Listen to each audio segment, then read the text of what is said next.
옆 사람 인사하겠습니다. 한 주간 잘 지내셨습니까? 건강하세요. 인사하겠습니다. 자, 오늘 설교의 주제는 그리스도인들은 누구이며 무엇을 위해 살아야 하는가, 이런 주제에 대해서 오늘 말씀을 증거하려고 합니다. 자, 우리 인생은 영원하지 않습니다. 100살도 채 살지 못하고 죽어야 됩니다. 죽지 않을 사람은 아무도 없죠. 또 이 세상도 영원하지 않습니다. 주님의 때가 되면 주님이 재림하셔서 이 땅에 존재하는 모든 악은 다 심판하시고 주님께서 다 새롭게 창조하셔서 하나님의 나라가 되죠. 하나님의 나라가. 그래서 구원받은 하나님의 백성들이 하나님과 함께 그 하나님의 나라에서 영원히 살게 됩니다. 그래서 오늘은 이제 이런 말씀에 대해서 좀 말씀을 전하고, 그런 소망과 꿈을 갖고 있는 성도들, 하나님 나라에서 하나님과 함께 영원히 살게 될 성도들이 이 땅에 사는 동안에는 무엇을 추구하며 살아야 되는가, 이렇게 이 두 가지에 대해서 오늘 좀 말씀을 증거하려고 합니다. 자, 먼저 우리 그리스도인들이 누구인가에 대해서 좀 한번 말씀을 전하겠어요. 우리가 왜 오늘 제가 설교 제목에 정한 것처럼 땅의 것을 찾지 않고 위의 것을, 하늘의 것을 추구하고 살아야 되는가? 이 가르침이 우리에게 설득력 있게 다가오고, 또 그 가르침대로 우리가 순종하기 위해서는 그 전제되어야 되는 중요한 게 있습니다. 그게 뭐냐면은 내가 누구인가 하는 거죠. 내가 누구인가? 내가 왜 그렇게 살아야 되는데? 그러려면은 내가 누구인가를 아는 것이 굉장히 중요해요. 예? 예를 들면 제가 이제 이렇게 운전을 하고 가다가 어떤 사람이 팍 끼어들어가지고 거의 사고가 날 뻔했다 한번 생각해 보세요. 그러면 제가 인간일 때 화가 나겠죠. 에이, 너무 화가 나면은 그냥 창문을 내리고 그냥 하려는 마음이 들까요, 안 들까요? 들 때가 있어요. 솔직히 말하면 들 때가 있는데, 딱 하려고 그러는데 갑자기 하나님께서 야 임마 너 목사 아니냐, 목사라는 게 딱 신문이 생각이 나면은 그렇게 못하는 거지. 목사 이렇게 할 수는 없잖아요. 그래, 목사답게 살아야지. 이제 참고 가야 되지 않습니까? 이것도 굉장히 중요해요. 성경을 읽어보면 하나님께서 이렇게 살으라고 가르치는 말씀이 굉장히 많습니다.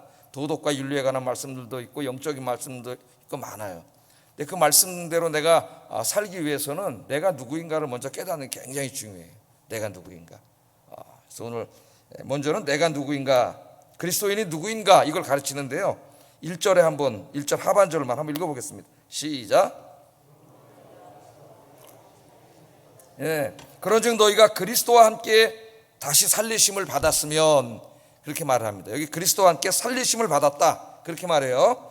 그러니까 그리스도인은 누굽니까? 그리스도와 함께 다시 살리심을 받은 자, 그렇게 얘기를 하고 있습니다. 그리스도와 함께 다시 살리심을 받은 자. 그러니까 여러분들이 어느 순간인가 예수님을 믿은 날이 있죠. 예수님을 믿고, 그날이 언제인지 정확히 기억은 안 나지만 내가 예수님을 나의 구주로 영접한 날이 있습니다.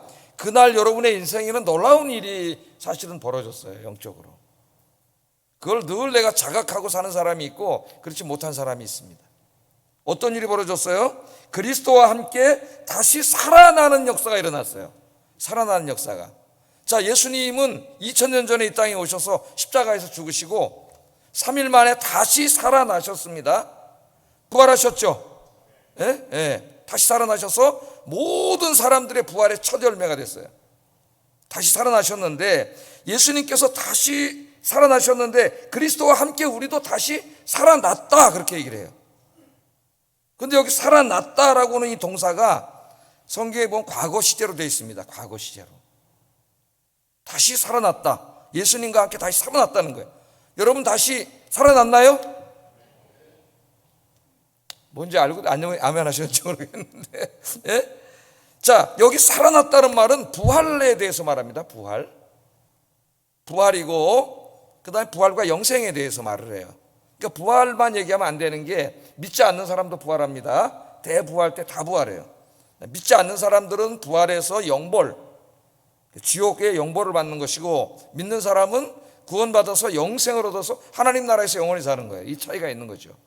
그러니까 부활과 영생을 말합니다. 그런데 동사는 과거 시제예요. 그럼 좀 이게 이상하지 않습니까? 우리 부활 안 했잖아요. 이제까지 예수 믿고 죽은 사람들이 부활한 사람 있나요? 인류 역사상 아담부터 지금까지 예수님을 제외하고는 역사 속에 부활한 사람은 한 사람도 없습니다, 여러분. 나사로 그냥 잠깐 살아났다가 죽었다 살아났지만 다시 죽었죠. 부활한 게 아니에요. 부활한 분은 예수님밖에 없어요. 그리고 수많은 그리스도인들이 지금 죽어서 다 무덤에 장사 지내가지고 지금 장례식 치르고 지금도 그러고 있잖아요. 우리가 무덤에 매장하고 뭐 뿌리기도 하고 다 이렇게 하고 있잖아요. 우리 부활하지 않았는데 이 마치 사도 바울은 지금 우리가 이미 부활했다고 이야기합니다. 과거 시제니까. 여러분이 예수님 믿을 때 여러분은 부활했습니다. 예수 그리스도와 함께 부활했습니다. 이렇게 설교를 하니까 이게 무슨 말이지? 우리가 그렇게 들리는 거예요. 자, 이게 무슨 말이냐면 왜 과거 시제로 말했냐면은 부활은 우리가 아직 받지 않았어요. 미래에 받아야 미래에 받게 되는 거죠. 그래서 이제 대부분의 가르침에서는 사도 바울도 우리가 이제 예수님 믿은 사람은 주님 재림하실 때 부활하게 됩니다. 부활하게 될 것입니다. 이렇게 미래로 얘기를 해요. 그런데 몇몇 구절에서는 과거 시제로 얘기한다니까요. 오늘 본문처럼 예수님과 함께 이미 부활했습니다. 그건 왜 그럴까요? 왜 그렇게 얘기했을까요? 그것은 우리가 아직 부활하지 않았지만은 우리가 우리가 부활할 것이라고 하는 것이 너무나 확실하기 때문에, 그거는 변하지 않는 진리이기 때문에, 그래서 그것을 강조할 때는 사도 바울이 이것은 마치 이미 우리에게 일어난 것처럼 과거 시제로 이야기를 해요. 과거 시제로. 그러니까 우리는 아직 부활하지 않았습니다. 우리도 죽을 거예요. 언젠가는. 죽어서 우리도 장사 지낼 거예요. 우리 자신도 한 살 한 살 이제 무덤을 향해 가고 있는 거죠. 그러나 여러분들은 부활은 아직 받지 않았지만은 부활을 이미 받은 것과 똑같은 거예요. 왜냐하면 하나님께서 여러분을 부활시켜 주시고 다시 살려 주시고 영생을 주실 것을 여러분이 예수 믿을 때 이미 우리 하나님께서 약속해 주신 거예요. 그러니까 이 믿음이 자꾸 흔들리기 때문에 사도 바울이 이걸 흔들리지 않기 위해서 오늘은 이미 받은 것이나 마찬가지이기 때문에 과거 시제로 이미 받은 것처럼 그렇게 우리에게 이야기하고 있습니다. 자, 부활과 영생은 100% 하나님 보장해 주신 것이니까 염려하지 말라는 거예요. 염려하지 말라. 그런데 여러분, 왜 사람들이 이렇게 죽음을 두려워하고 이 믿음을 가진 사람들이 왜 그럴까요? 이 믿음에 확신이 없기 때문이에요. 확신이 있으면 흔들리지 않죠. 여러분, 그 모든 사람들의 어떤 그 정신적인 고통이 어디서 온다 그래서 뿌리가 그게 뭐 우울이든 아니면 불안이든 이 우울과 불안으로 지금 현대인들이 엄청나게 고통당하고 있는데요. 멀쩡한 것 같지만 이 둘 때문에 지금 뭐 자살하려고 충동을 느끼는 사람이 수도 없이 많습니다. 우리 주변에. 극복이 안 되는 거죠. 그런데 이 우울과 불안의 뿌리를 잡고 내려가면은 거기 죽음에 대한 불안이 있다. 두려움, 죽음에 대한 두려움. 이 죽음에 대한 불안과 두려움, 공포 이걸 극복하지 못하면 이 뿌리에서 계속 올라오게 돼 있어요. 인간 극복이 안 돼요. 이거는 무슨 뭐 정신과 가서 뭐 약 좀 먹으면 그때는 뭐 좀 마약 성분이 나타나고 어떻게 될지 모르지만 해결되지 않습니다. 그러니까 이 죽음에 대한 문제 이게 해결돼야 이 모든 게 해결되고 주님이 주시는 샬롬이 이루어지는 거예요. 우리 삶 속에서. 그게 뭐냐면 바로 믿음이야. 흔들리지 않는 믿음. 오늘 사도 바울이 그래서 과거 시제로 얘기한 거예요. 여러분이 예수 믿고 구원받은 그 순간에 그리스도와 함께 이미 다시 살아난 것과 마찬가지입니다. 반드시 여러분 부활해서 영생을 얻습니다. 여러분, 이 믿음이 흔들리지 않기를 주의 이름으로 축복합니다. 이 믿음이 흔들리지 않으려면은 이 구원은 공짜로 주신 거예요. 은혜로 주신 거지만 이 믿음이 흔들리지 않고 계속 주님 나라 갈 때까지 내가 확고히 붙잡고 살아가려면 여러분의 부단한 노력이 필요해요. 매일매일의 노력. 그게 없이는 이 믿음이 유지되지 않습니다. 그 노력이 뭐예요? 늘 주님을 만나는 시간을 가져야 돼요. 성경 읽고 매일 기도하고 찬송 부르고 예배드리고 주님과 이게 매일 만나는 시간을 가져야 돼요. 그래야 믿음 속에 살 수 있어요. 그래서 우리 교회사를 보면 순교하신 분들은 어떻게 순교했을까요, 여러분? 우리가 말이 순교지. 여러분, 지금 우리 예배드리는데 갑자기 공산군, 북한 공산을 쳐들어와가지고 총 들고 들어와서 우리 잡아놓고 너 예수 믿어 안 믿어? 안 믿는 데면 살려줄게. 예수님 욕하면 너 살려줄게. 그럼 여러분 어떻게 하시겠어요? 총이 딱 들어와 있는데요. 방아쇠를 잡고 있는데. 쉬운 일이 아닙니다. 바로 우리가 그리스도와 함께 다시 아직 살아나지는 않았지만 반드시 이제 우리가 다시 미래에 종말에 살아날 것이라고 하는 이 믿음이 흔들리지 않는 사람이 순교할 수 있는 거예요. 믿음을 어떠한 상황 속에서도 끝까지 지키는 거지, 이 믿음이 아직까지 희미한 사람은 하지 못해요. 그러니까 여전히 예수 믿으면서 두렵고 무섭고 그 이 부활의 신앙을 가진 사람이 누리는 이 정말 이 샬롬, 그 샬롬은 이제 평화와 기쁨입니다. 이 마음속에 이루어지는 이걸 누리지 못한 안타까움이 있는 거죠. 그래서 여러분 늘 매일매일 주님을 만나서 이 기쁨이 충만하기를 주의 이름으로 축복합니다.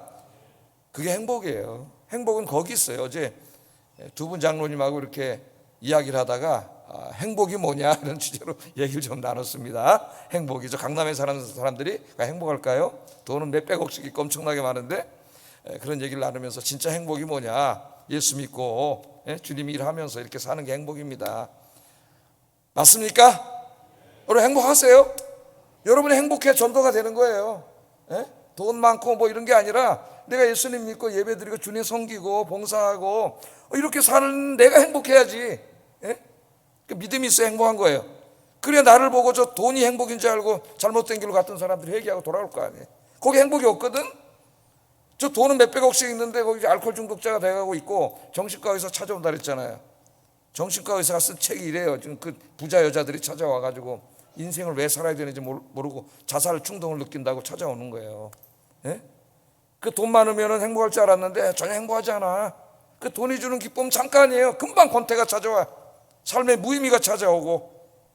그래서 여러분 우리는 얼마나 행복합니까? 그래서 내가 어제 물어봤어요. 장로님에게. 정장로님 계신 장로님 행복하시죠? 아이 행복하죠. 아이 그럼 되지. 예수 믿고 행복하면 되지. 할렐루야.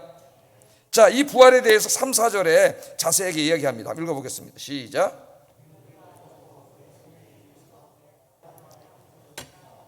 우리 생명이신 그리스도께서 나타나실 때 너희도 그와 함께 영광 중에 나타나리라. 아멘.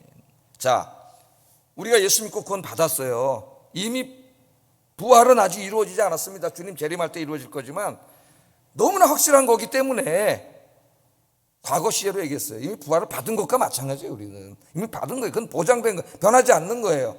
그런데 우리 인간이 믿음이 흔들릴까 봐 우리 하나님 혼자 두시지 않고 우리가 정말 이 구원받은 사람이라는 것을 보증해 주기 위해서 그 보증금으로 성령님을 보내주셨다 그러잖아요. 성령님을. 그래서 예수 믿는 사람 안에는 하나님의 영이신 성령이 찾아와 계세요. 성령이 없는 자는 구원받지 못한 자예요. 고린도후서 5장 5절 한번 읽어보겠습니다. 시작. 보증으로 성령을 우리에게 주신 이는 하나님이시니라. 아멘.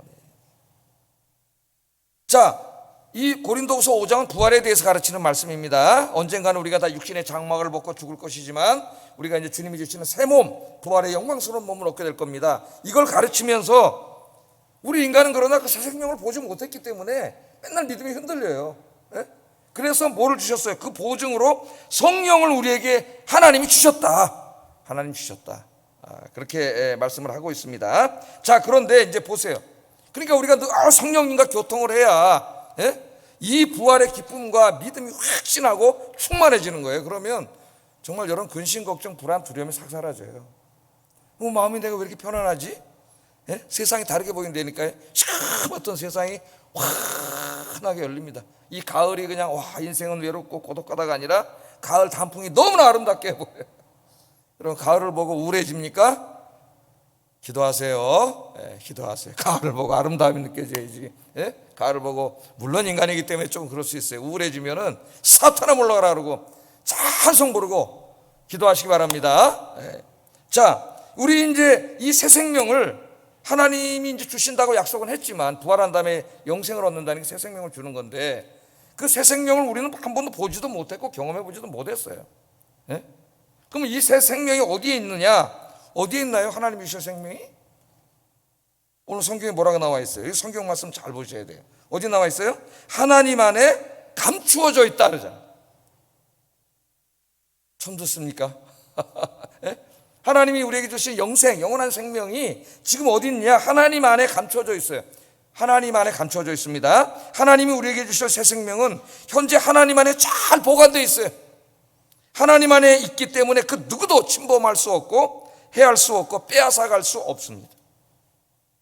우리는 아직 이 생명을 받지 못했기 때문에 육신의 죽음을 맞이해야 합니다. 그리스도인들도 육신의 죽음은 피할 수 없어요. 다 죽을 수밖에 없습니다. 그러나 그리스도인들은 하나님 안에 새 생명이 있어요. 이 생명은 죽어 영원하지 않아요. 100살도 못 살아요. 이 생명은. 그리고 이 생명은 죄졌기 때문에 죄로 오염됐기 때문에 하나님 나라에 들어갈 수 없어요. 그래서 하나님이 이 땅을 새롭게 하시고 하나님 나라가 완성된 다음에 그 나라에 들어가서 영원히 살려면 이 죄악된 몸은 죽고 새 몸을 얻어야 돼요. 새 몸. 새 몸을 얻으려면 죽어야 돼요, 일단 여러분. 그래서 예수 믿는 사람도 죽는 거예요. 예? 그러나 죽음으로 끝나면 아무것도 아니죠. 예? 다시 부활을 하게 됩니다. 다시 부활을 해요. 자, 부활을 해서 영생을 얻게 되는데 4절 한번 읽어보겠습니다. 시작. 너희도 그와 함께 영광 중에 나타나리라. 이 새 생명이 지금은 하나님 안에 감춰져 있습니다. 낙원에 하나님 앞에. 우리는 지금 이 땅에 속해 있는 이 생명을 가지고 살고 있는 거예요. 이 생명. 근데 이 생명은 늙고 병들고 좀 있으면 죽어요. 이 생명으로는. 이 몸은 영원하지 않아요. 이게. 이게 뭐 화장하고 다 없애잖아요. 그런데 이제 주님의 때가 되면은 이게 다시 부활한단 말이죠. 지금 그 말씀을 하고 있는 거예요. 자, 이 일이 언제 이루어지느냐? 이 놀라운 일이 우리 생명이신 그리스도께서 나타나실 때, 생명이신 그리스도께서 나타나실 때가 언제입니까? 2000년 전에 이미 오셨죠. 우리의 구원을 완성하셨어요. 십자가에 죽으시고 부활하심으로 성취하셨습니다. 그리고 이제 승천하셨어요. 하나님 보좌 우편에 지금 앉으셔서 온 우주 만물을 통치하고 계세요. 그런데 예수님이 다시 인간 역사에 찾아오신다고 약속을 하셨어요. 그걸 우리가 재림이라 그러죠. 그 예수님이 다시 찾아오는 날 어떤 일이 벌어져요? 우선 이 땅에 존재하는 모든 악이 심판을 받습니다. 악이 다 심판을 받아요. 악하게 사는 자들 막 떵떵거리고 살지만은 다 하나님 심판을 받고 지옥불에 떨어지게 돼 있어요. 그리고 하나님 어떻게 해요? 그 다음에는 이 세상을 다 새롭게 창조하시죠. 그 창조하시러 오시는 날 뭐가 이루어진다고요? 너희도 그와 함께 영광 중에 나타나리라. 여러분, 예수님 만약에 500년 후에 오신다 그러면은 제가 지금 죽었는데 500년 후에 제가 어떻게 나타납니까? 부활하지 않으면 나타날 수가 없는 거예요. 바다가 문을 열고 땅이 문을 열고 하나님께서 우리 죽어서 다 뿌리거나 무덤에 갇히거나 썩어서 없어졌지만은 그것을 토대로 하나님이 새 몸을 만들고, 우리가 죽었을 때 이제 영혼은 하나님 앞에 가 있죠. 하나님 품에. 그 영혼과 이 새롭게 만든 몸이 다시 합쳐져서 부활의 몸을 이루게 됩니다. 부활의 몸을, 그것을 새 생명이라 그래요. 그 새 생명은 아직 완성되지 않았죠. 그러나 그 우리 영혼이 죽어서 가면은 하나님 안에 그게 감추어진 채로 있다고 표현한 거예요. 감추어진 채로 영생을 우리가 누리게 됩니다. 빌립보서 3장 21절 한번 읽어보겠습니다. 시작. 우리의 낮은 몸을 자기 영광의 몸의 형체와 같이 변하게 하시리라. 그러니까 이런 믿음이 있었기 때문에 바울은 목숨을 걸고 주의 일을 한 거예요. 이 세상의 가치, 이 세상의 것들에 가치를 두지 않고 하나님의 일을 하는데 가치를 둔 거예요. 가치관이라는 게 뭡니까? 가치관이. 내가 인생을 살아가는데 어디다 가치를 두고 사느냐죠. 어떤 사람 돈에다가 최고 가치를 두는 사람이 있고, 어떤 사람 권력, 어떤 사람 명예, 어떤 사람 이 세상을 즐기는데 가치를 두는 사람이 있습니다. 사도 바울은 예수 믿기 전에는 거기다 최고 가치를 두고 살았죠, 자기도. 그런데 예수 믿고 보니까, 부활하신 주님을 만나고 보니까, 부활을 보니까 이게 다 뭐가 다 배설물같이 여겨진 거예요. 이거 전부 똥 같은 거를 자기가 이때까지 최고 가치를 두고 사는 어리석은 자가 된 거예요. 부활하신 주님을 보고 영원한 생명을 보니까 말이죠, 이거 아무것도 아닌 거예요. 야, 정말 가치 있는 건 그게 아니구나. 부활하신 주님을 만나고 주님을 섬기고 주의 일을 하는 게 최고의 내 인생의 가치구나. 그걸로 해서 평생 산 거죠. 그게 가치관의 변화라 그래요. 가치관의 변화. 예수 믿으면 가치관의 변화가 일어나요. 진짜 부활에 대한 신앙을 갖게 되면. 이 땅이 영원한 줄 알고 사는 사람은 가치관의 변화가 일어날 리가 없지. 교회는 다니지만 여전히 이 세상에 최고 가치를 두고 사는 어리석은 인생을 사는 거예요. 그런 사람들은. 그런데 만물을 자기에게 복종하게 하실 수 있는 자의 역사로 우리의 낮은 몸, 이 낮은 몸은 뭐 이 죄로 오염돼서 이제 병들고 죽을 몸입니다. 이 낮은 몸을 어떻게 한다고요? 영광의 몸의 형체에 같이 변하게 하시래. 영광의 몸은 하나님의 몸이에요. 하나님. 하나님이 된다는 말이 아닙니다. 그럼 큰일 나죠. 우리는 피조물이에요. 하나님의 영광의 몸 같이, 다시는 죽지 않고 병들지 않는 새 생명, 지금 하나님 안에 감추어져 있지만 그것을 우리에게 준다는 거예요. 그래서 우리가 주님 안에서 영원히 하나님 나라에서 영원히 살게 된다. 그러니까 여러분, 예수 믿고 구원받은 여러분이 아무것도 아닌 게 아니에요. 믿는 자는 믿지 않는 자와 겉으로 볼 때 별 차이가 없는 것 같고요, 이 세상의 기준으로 보면 안 믿는 사람들이 더 잘 살아. 떵떵거리고 돈도 더 많고 더 잘 살아요. 그러나 어떤 차이가 있어요? 그 사람들은 그렇게 죄짓고 살다가 죽어서 영보를 받을 사람이고, 여러분들은 이미 부활하여 영생을 얻을 것을 하나님이 성령을 보내주심으로 보장해 준 사람이에요. 예? 완전히 다른 사람이에요. 완전히 다른 사람. 우리는 큰 복을 사람입니다. 복을 받은 사람이에요. 그래서 살아가면서 내가 누구인가를 늘 자각하고 사는 게 중요해요. 이 기쁨, 이 확신이 흔들리지 않아야 됩니다. 이것을 이야기한 다음에, 즉 그리스도인들이 누구인가, 얼마나 복을 받은 사람인가를 이야기한 다음에 사도 바울은 그러므로 우리는 이렇게 살아야 됩니다. 믿지 않는 사람처럼 살면 안 됩니다. 그 사람들이 추구하는 것, 그 사람들이 높은 가치를 둔 것, 그런 것 추구하면 안 됩니다. 그 말씀이 이제 1절 하반절부터 2절 한번 읽어보겠습니다. 시작.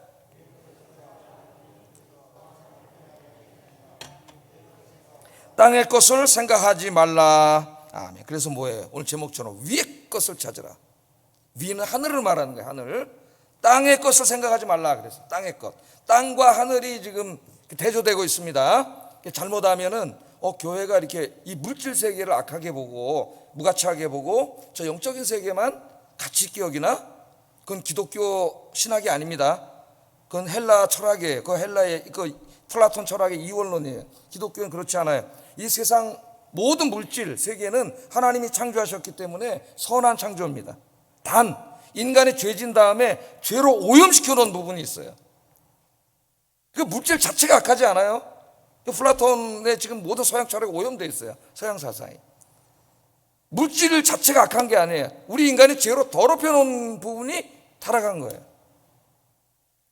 이 물질은 없어지는 게 아니라 하나님 다시 새롭게 한다 그랬죠. 새롭게 창조합니다. 새롭게. 그래서 여기 땅의 것이라고 하는 것은 죄악된 인간들이 만들어 놓은 죄악 세상, 그 죄악 세상의 사람들이 추구하는 삶이에요. 땅의 것들이. 그런 걸 우리가 추구하면 안 되겠죠. 이제 우리는 하나님 나라에서 살 백성들이니까 이 땅에 장차 이루어질 하나님 나라의 가치, 그 가치를 추구하면서 살아야 된다는 거예요. 우리가 굉장히 심오하고 중요하고 본질적인 얘기를 우리에게 하고 있는 겁니다. 그럼 여러분, 이 땅의 것이 뭐냐? 우리가 구체적으로 한 목사님 말씀해 주세요. 여러분, 땅의 것 제가 얘기하려면 하루 종일 얘기해도 그렇게 다 얘기할 수는 없죠. 성경이 그렇게 안 한다 그랬잖아요. 원리를 얘기한다 그랬죠. 톰 라이트라고 하는 신학자는 위의 것은 지금 그리스도가 계신 것이기 때문에 위의 것을 추구하라는 말은 그리스도가 걸어가신 그 길, 가르침, 그 길을 추구하는 겁니다. 그렇게 해석을 했어요. 훌륭한 해석이에요. 그러나 좀 더 자세하게 한번 해석을 해보겠습니다. 자, 땅의 것은 뭐냐면 지금 우리가 살고 있는 이 죄악된 세상의 가치다. 그렇게 제가 지금 말씀을 드렸습니다. 자, 그럼 이 땅의 것들 한번 좀 구체적으로 말하면은 예수님의 가르침 중에 이런 말이 있죠. 무엇을 입을까, 무엇을 먹을까, 무엇을 마실까 염려하지 마라. 그렇게 말씀하셨어요. 염려하지 마라. 그러니까 의식주의 문제입니다. 의식주는 우리도 인간의 몸을 입고 있기 때문에 이게 필요해요. 그래서 예수님도 주기도문에 기도하라고 가르쳤어요. 일용할 양식을 주세요. 여기에 기도는 욕심을 구하라는 게 아닙니다. 여러분. 하나님 일용할 양식을 주신다고 약속하셨사오니 저에게 10억을 주시옵소서. 아니 10억은 요새 아파트 한 채도 안 되네. 100억을 주시옵소서. 그렇죠. 그건 뭐예요? 욕심이야. 탐욕. 여기 일용할 양식을 구하라는 건 필요를 구하라는 거예요. 필요를. 어느 정도는 필요합니다만 우리의 욕심이 이 의식주 문제, 이 물질 이런 것에 우리가 재물에 이런 욕심이 집중되면은 시험에 들어요. 시험. 또 하나는 뭐냐면은 육신의 정욕, 안목의 정욕, 이생의 자랑이라 그랬죠. 이런 것들. 탐욕과 욕망에 사로잡혀서 이 세상의 좋은 것들, 화려한 것들에 빠져서 그것들을 더 많이 소비하고 더 많이 소유하려고 미친 듯이 거기에 높은 가치를 두고 살아가는 거예요. 교회는 다니지만은 맨날 머릿속에 그밖에 없어. 마음속에. 그리스도인들은 그런 삶을 살면 안 된다는 거예요. 결국 그게 우상이 됩니다. 무늬만 그리스도인이지 그리스도인이 아니에요. 또는 육신의 정욕에 이끌려서 이 세상의 쾌락을 즐기며 사는 거죠. 성적인 쾌락, 술과 마약 같은 것들, 지나친 무슨 컴퓨터, 게임, 과도한 인터넷, SNS, 어느 정도의 문화활동은 해야 되겠지만 뭐 지나칠 정도로 막 그런 일에 모든 것을 두고 자기 행복을 거기에다 걸고 사는 그런 삶을 그리스도인이 살면 안 된다는 거예요. 그건 영혼에 대한 소망이 없는 사람들, 하나님 나라에 대해서 모르는 사람들이 이 땅에 살다가 그냥 다 죽으니까 죽기 전에 다 즐기고 죽자, 이런 인생관을 가진 사람들이 다 그렇게 사는 것이지, 부활해서 하나님 나라에서 하나님과 영원히 함께 살 그런 신앙을 갖고 사는 사람들은 그 땅의 것을 추구하면 안 된다는 거예요. 그래서 위의 것을 추구하라 했어요. 위의 것. 그러니까 그리스도께서 가르치신 말씀대로 살아라, 사랑하며 살아라, 하나님 사랑하고 이웃 사랑하며 살아라, 그렇게 설교가 될 수가 있겠죠. 좀 더 우리가 실천적으로 우리가 한번 생각해 본다면, 그러니까 하나님 사랑하고 이웃 사랑하면서 살아야 되는데 어떻게 돼요? 이제는 세상에 하는 것을 즐기지 않고 하나님을 예배하고. 여러분 인생에 가장 기다려지고 즐거운 시간이 예배의 시간입니까? 주일날 가서 예배 드릴 생각하면 가슴이 설레세요? 기도하세요. 기도.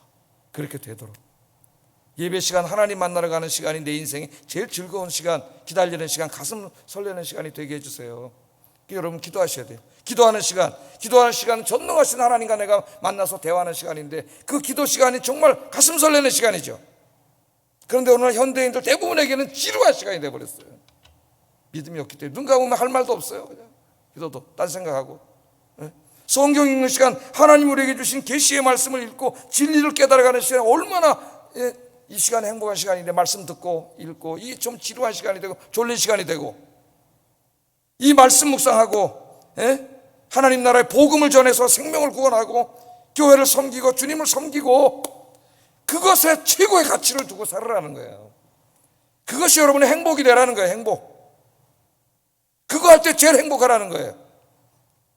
이제 어제 우리 교회 이제 장로님들 팀장 해가지고 조를 짜가지고 이제 한 주씩 이렇게 청소를 하고 있습니다. 그래서 어제 이제 우리 남자 집사, 여자 집사님들, 권사님들 오셔가지고 장로님이 이제 책임자가 돼서 이렇게 청소를 했어요.